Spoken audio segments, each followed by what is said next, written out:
The Galactic Combat Academy's weapon vault held relics from 1,000 worlds, but none commanded more respect or fear than the beast bow of Xerion Prime.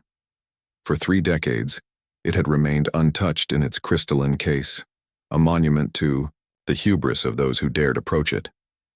Raza pressed his face against the reinforced viewing panel, his breath fogging the surface.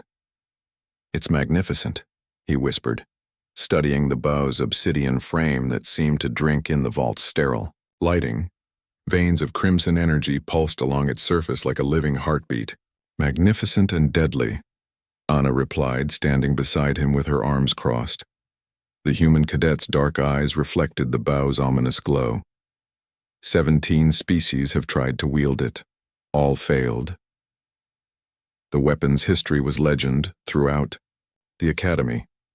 Forged from the bones of the last void Leviathan and infused with its dying consciousness, the beast bow chose its wielder, not the other way around. The Zephyrian who first attempted it had his mind shattered by visions of cosmic horror. A Thraxian warrior, renowned for his mental fortitude, had emerged screaming about the hunger between stars.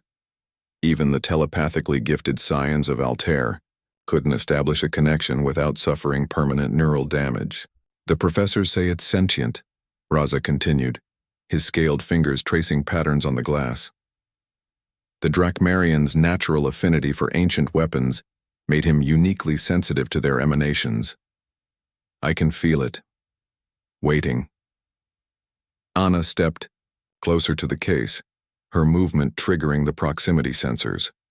Warning lights bathed them in amber as automated systems detected her presence. "Waiting for what?"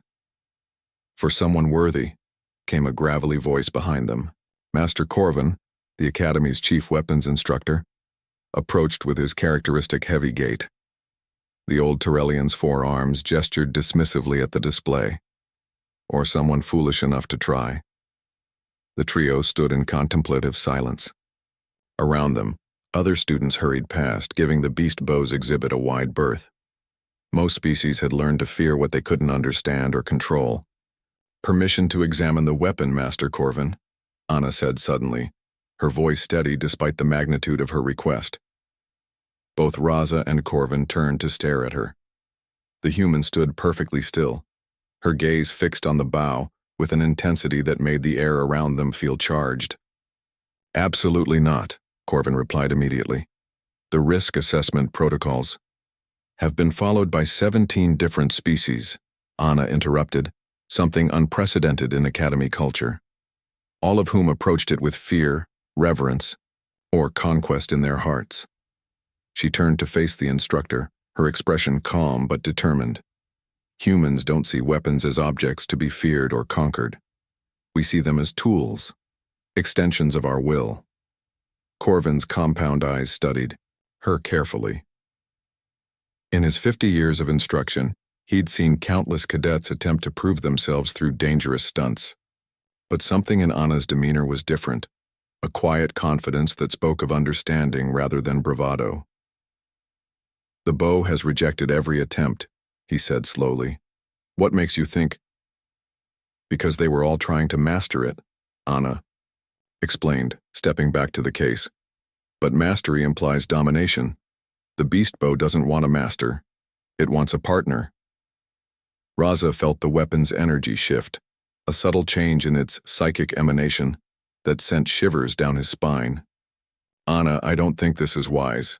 The risks are worth taking," she finished. Her hand moved to the case's biometric scanner. "Sometimes the greatest fear isn't of failure, but of success we don't understand." The scanner recognized her genetic signature and Academy clearance. With Corvin's reluctant override codes, the crystalline case began to iris open with a soft hiss of escaping atmosphere. The moment the seal broke, the bow's presence flooded the vault. Every species-specific instinct screamed warnings: predator, danger, death. Students in nearby corridors began evacuating as their flight responses triggered simultaneously. But Anna stepped forward. The beast bow's consciousness reached out like a living thing, probing her mind with tendrils of alien thought. It showed her the death of its world, the void Leviathan's final hunt through space-time itself. It shared the loneliness of eons spent waiting for understanding that never came. Other wielders had tried to impose their will, to bend the weapon, to their purpose. Anna did something different. She listened. "You're tired?" she thought, spoke to the weapon, her mental voice gentle rather than commanding. Tired of being feared. Tired of being alone. The bow's energy signature fluctuated, its crimson veins pulsing with what could only be described as surprise. "I'm not here to master you," Anna continued, reaching out slowly. "I'm here to understand. To be your friend if you'll have me." Her fingers closed around the bow's grip.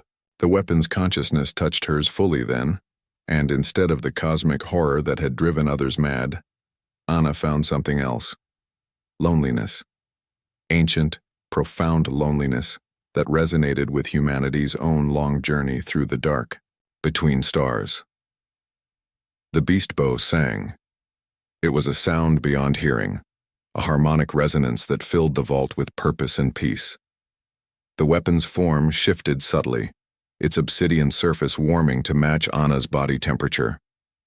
The crimson veins settled into a steady rhythmic glow, no longer the pulse of a dying heart, but the steady beat of renewed purpose.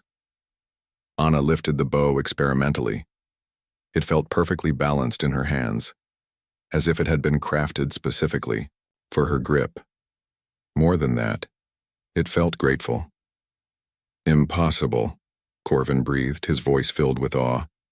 "Not impossible," Anna replied, testing the bow's draw.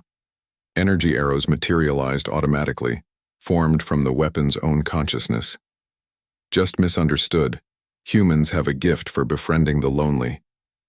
Around them, the vault's emergency systems gradually powered down as the bow's hostile emanations faded to nothing. Students began cautiously returning, drawn by curiosity and the absence of their earlier terror. Raza approached carefully, his scales rippling with amazement. "How did you know it would work?" Anna smiled, the beast bow comfortable in her grip, like an old friend reunited. "Because loneliness is a universal language, and sometimes the most powerful weapons aren't the ones that inspire fear, they're the ones that inspire hope." The Academy would study this development for decades to come, analyzing how a human cadet had succeeded where 17 species had failed. But Anna understood the truth was simple. She hadn't conquered the beast bow. She had simply offered it what it needed most: companionship in the vast darkness of space.